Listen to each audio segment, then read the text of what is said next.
Luke chapter 6. On a Sabbath, while he was going through the grain fields, his disciples plucked and ate some heads of grain, rubbing them in their hands. But some of the Pharisees said, "Why are you doing what is not lawful to do on the Sabbath?" And Jesus answered them, "Have you not read what David did when he was hungry, he and those who were with him?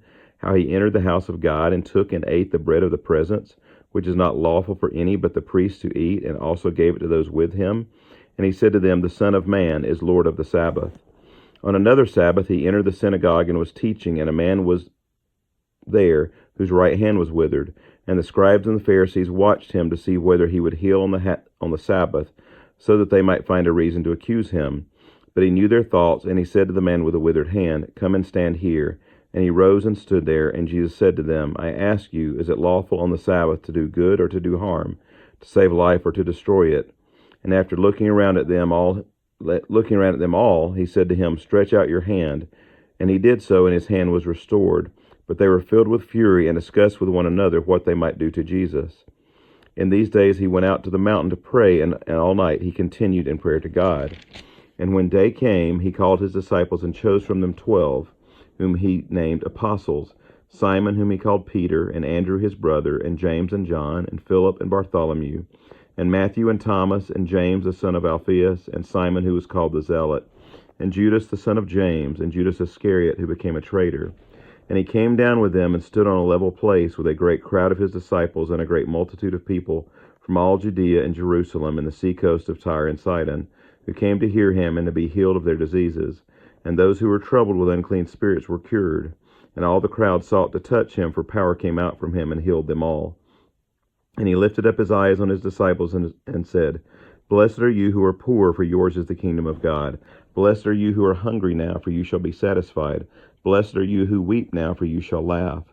Blessed are you when people hate you, and when they exclude you, and revile you, and spurn your name as evil on account of the Son of Man. Rejoice in that day, and leap for joy, for behold, your reward is great in heaven, for so their fathers did to the prophets. But woe to you who are rich, for you have received your consolation. Woe to you who are full now, for you shall be hungry. Woe to you who laugh now, for you shall mourn and weep. Woe to you when all people speak well of you, for so their fathers did to the false prophets. But I say to you who hear, love your enemies, do good to those who hate you, bless those who curse you, pray for those who abuse you. To one who strikes you on the cheek, offer the other also, and from one who takes away your cloak, do not withhold your tunic either. Give to everyone who begs from you, and from one who takes away your goods, do not demand them back. And as you wish that others would do to you, do so to them. If you love those who love you, what benefit is that to you? For even sinners love those who love them. And if you do good to those who do good to you, what benefit is that to you? For even sinners do the same. And if you lend to those from whom you expect to receive, what credit is that to you? Even sinners lend to sinners to get back the same amount. But love your enemies and do good, and lend, expecting nothing in return, and your reward will be great, and you will be sons of the Most High, for he is kind to the ungrateful and the evil. Be merciful, even as your Father is merciful. Judge not, and you will not be judged. Condemn not, and you will not be condemned. Forgive, and you will be forgiven. Give, and it will be given to you. Good measure, pressed down, shaken together, running over, will be put into your lap. For with the measure you use, it will be measured back to you. He also told them a parable. Can a blind man lead a blind man? Will they not both fall into a pit? A disciple is not above his teacher, but everyone when he is fully trained will be like his teacher. Why do you see the speck that is in your brother's eye, but do not notice the log that is in your own eye?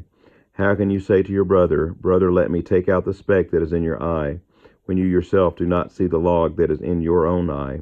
You hypocrite! First take the log out of your own eye, and then you will see clearly to take out the speck that is in your brother's eye. For no good tree bears bad fruit, nor again does a bad tree bear good fruit, for each tree is known by its own fruit. For figs are not gathered from thorn bushes, nor are grapes picked from a bramble bush. The good person out of the good treasure of his heart produces good, and the evil person out of his evil treasure produces evil, for out of the abundance of the heart his mouth speaks. Why do you call me Lord, Lord, and not do what I tell you? Everyone who comes to me and hears my words and does them, I will show you what he is like. He is like a man building a house who dug deep and laid the foundation on the rock. And when a flood arose, the stream broke against that house and could not shake it, because it had been well built. But the one who hears and does not do them is like a man who built a house on the ground without a foundation. When the stream broke against it, immediately it fell, and the ruin of that house was great. This concludes chapter 6 of Luke.